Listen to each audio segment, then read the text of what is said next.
Welcome back to Negronis with Nord, except this week there's no Negronis and there's no Nord.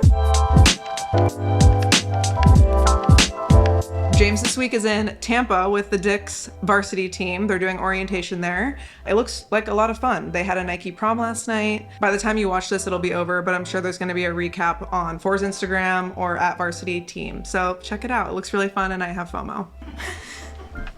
Okay, I'm Sophie Wood. I'm a director of strategy here at Fohr. I work on the strategy and overall creative direction for our wonderful clients. Also, I need to keep my finger on the pulse of what's happening in the industry, and that's kind of where we're at. I'm also a 5-time, don't fact check me on that, Negronis with Nord alumni. It's been a minute, so hopefully I look exponentially hotter than I did the last time I was on here. Maybe Aaron can cut it together if I do look hotter. If I don't, then don't do that. I recently updated my top 4 on Letterboxd, and I've realized that I have absolutely no range whatsoever. Was your top 4? Party Girl with Parker Posey. That was the one that was recently added. Virgin Suicides by Sofia Coppola. Worst Person in the World. And Frances Ha, Greta Gerwig. It's literally just the same film in different fonts. What would you want your range to have? I think it would be like nice if I liked some sort of classic movie or like old school movie, or if I like understood any type of boy movie at all, but those really just don't resonate with me. Okay, Slay, let's get into it. The topic that we're going to tackle today mostly has to do with reoccurring questions or themes I've been seeing with our clients. I work with them on a day-to-day. 2 main things that I've been hearing from a lot of them. The first one is like this general hesitancy to work with influencers who either know each other or they're like in the same corner of the internet where their audiences overlap. They're thinking, well, if their audiences overlap, then I'm not reaching the most amount of people possible because maybe I'm hitting the same person twice. Related is also, what's the point of us continuing to work with the same influencer over and over again? Shouldn't we constantly be working with new partners so that we're reaching new people?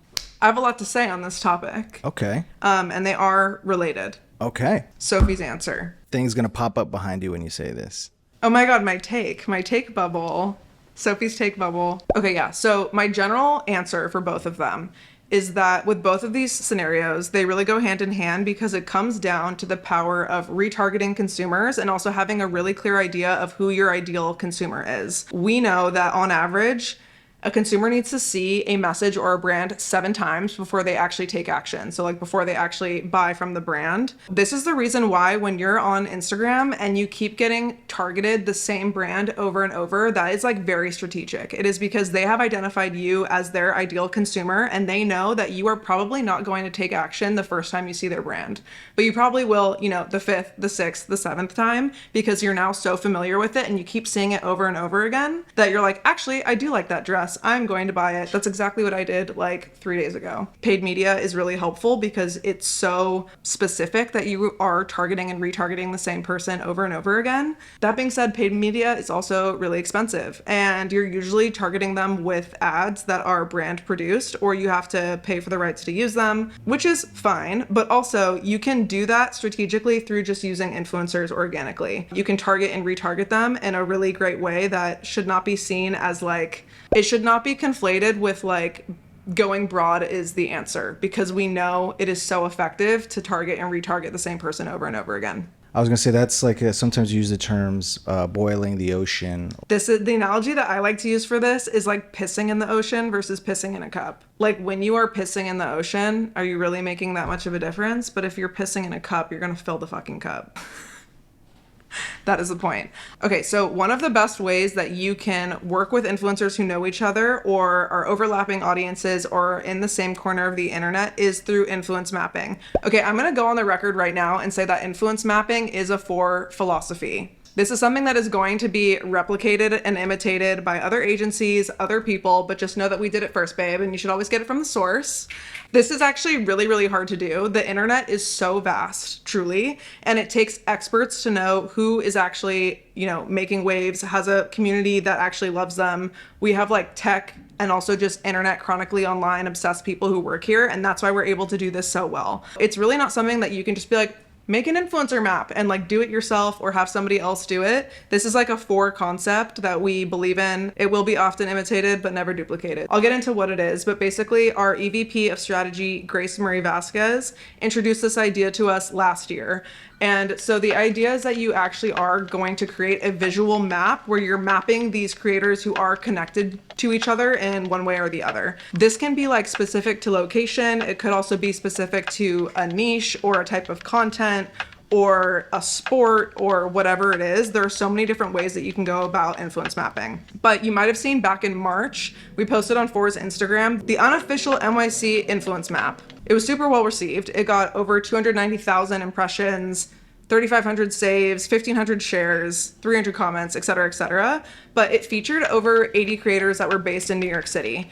And this was basically born out of a conversation that was happening online where a creator went and posted and said, New York City influencers are so boring, blah, blah, blah. It was our way of saying like, hey, actually, they're not. The internet is so vast, and it is also just like no shade to that person. It is so easy to get caught in this like echo chamber of your own algorithm. And the reason why we decided to do this unofficial influence map of NYC was to show how vast the creator community is, particularly in New York City, but that's also applicable to essentially every other major city or state or literally anything within the world.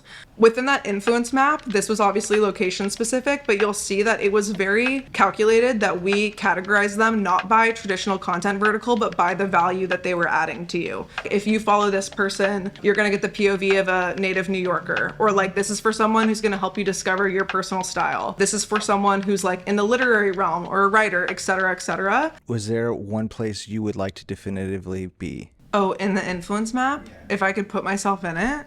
Let me look.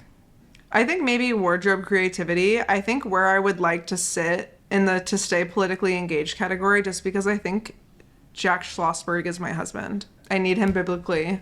If I'm ever feeling sad, I just look up Jack Schlossberg fan edits on TikTok. And I'm like, even when we had featured over 80 creators, there were still so many people that we missed. Like that was really just scratching the surface, and that is such like a broad example of what influence mapping looks like. But in terms of how this can be beneficial to brands, a really good example of this is Rothy's. So I would say a few years ago, if I thought about them, I would think like maybe that's a shoe my mom would wear or my grandma would wear, but not really something that I would ever purchase. But they have done such a good job of influence mapping, whether they have realized it or not. They like really honed in on partnering with the influencer's influencer. So these are like people who maybe don't even have that many followers, but the people who are, you know, cool girls or are in the know of what's happening, follow them to know what's in the know. So these are a lot of Substack creators, writers, former editors, fashion girlies in the industry who are very well connected. The reason that they did this was for brand perception. They wanted to move away from this like shoe your mom would wear into a shoe that a cool girl would wear, with like really not even changing their product. It was really all just through who was wearing them. So over the course of a few years, they've done such a good job at picking this like influencer and these people who are all related to each other and know the who's who. And they've invested in that community in a way where it's like they're not just doing one-off partnerships with them, but they're hosting events with them and they're partnering with them for a long period of time. And so some of the people that they partnered with is Erica Verink, I think is how you say her name, but she has the Long Live Substack. Also Ruby Smith, who has the Ruby's Rex Substack.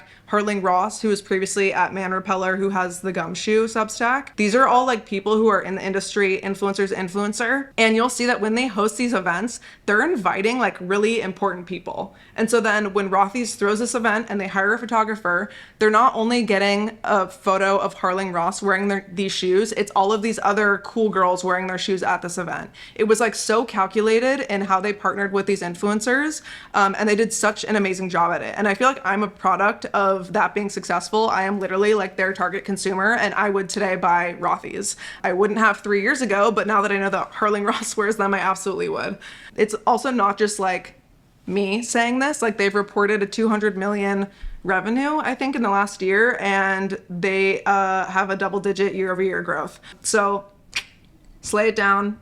What do they say? The proof is in the pudding. But yeah, that's a really good example of influence mapping and why it's not silly to work with influencers who are overlapping in audiences, because I have now been targeted from them through like 7 different ways. And that's how I finally clicked with me. Oh, Rothy's is like the it girl shoe.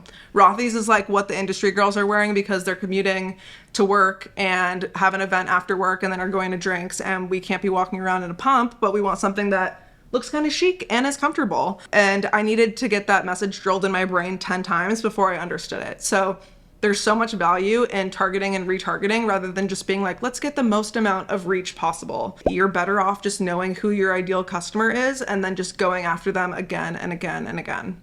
The other thing that's related to this and the question that we keep getting is, should we keep working with the same influencer over and over? Obviously, if an influencer is a low performer, don't work with them again. But if you are working with someone who is consistently a high performer, absolutely keep working with them. There is literally nothing to lose and so much to gain. Again, it goes back to that idea that you're retargeting the same audience over and over again. But also, this builds trust with their audience, because when you do a one and done partnership, it's like, okay, they talked about that brand one time and I know that they were paid to do it. But if they keep partnering with the same brand over and over again, you're also most likely going to get bonus content where they are talking about your brand when they're not paid to do so. So then you're getting this organic content where, one, that again builds trust with their audience because they're talking about this brand when they're not actually paid to do so. But then it's also just added EMV. You didn't end up paying them for that specific piece of content, but they're now talking about it. What is EMV? EMV is earned media value. So like in order to get in front of 100,000 eyeballs, it would normally cost this much in traditional media. Math girl. Working with multiple influencers who know each other or are in the same corner of the internet where their audiences are overlapping is beneficial to you. It is beneficial to retarget and target the same person over and over again, rather than just going completely broad and only hitting them once, because we know the average consumer needs to see a brand message 7 times before they take action. When working with influencers and reevaluating if you want to partner with them again, if you have a top performer, absolutely keep working with them. They'll post bonus content, you'll get even more EMV, it builds trust with their audience, it builds trust with them. They want to keep this relationship going in a reciprocal way. I'm trying to think if there's anything else. Okay, thank you so much for watching and listening. If you have any comments, you can leave them down below. Don't forget to comment, like, subscribe. If you thought I was fabulous, you should comment and say so, and I can take James's job. And if you want to give me a follow, at GoodwoodX on all platforms. Okay, love you, babes. Cheers. I will just also say, I used to be such a hater of independent cinema just because the seats were so uncomfortable, where I was like, get me in a fucking Lazy Boy stat, and they only have that at Regal Essex or AMC. I think the Metrograph and Nighthawk are keeping me going because they're doing these reissues of films, Avi. To your point, there's not a lot of great movies out right now with the exception of Sinners. I feel like that brought us back, and they're so boy, Mickey 17, Black Box, whatever those movies were. Last week, I saw Pride and Prejudice in theaters for the 20th anniversary.